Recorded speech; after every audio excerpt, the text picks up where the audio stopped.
Welcome to Unit 11. We're going to read chapters 19 and 20 this week in your textbook. We are going to cover Hebrews and the little letter of James.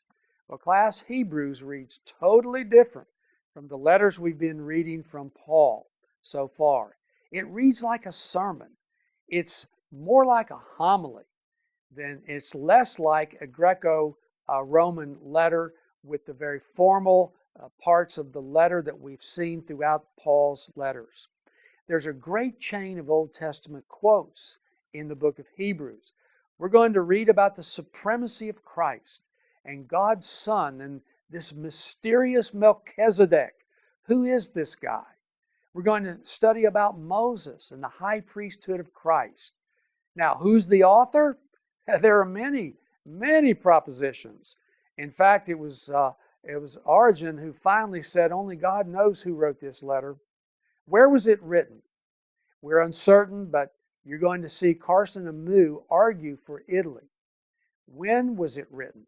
It's proposed anywhere from AD 60 to 100.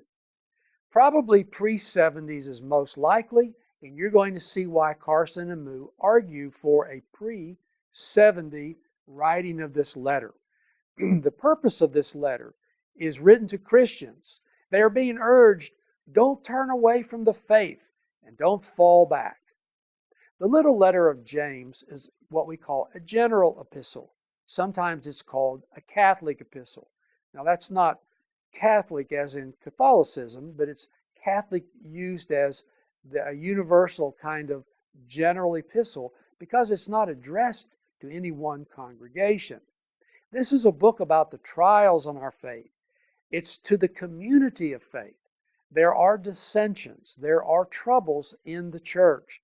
So James is writing to help correct some of these. There were several Jameses in the New Testament, but the brother of Jesus is a strong contender for authorship in this letter. This James, whoever it was, and I think it was the brother of Jesus, quotes or has echoes of the Beatitudes and throughout this letter. See if you can pick those out when you're reading through there. The provenance, or the location of its writing, is probably in Jerusalem.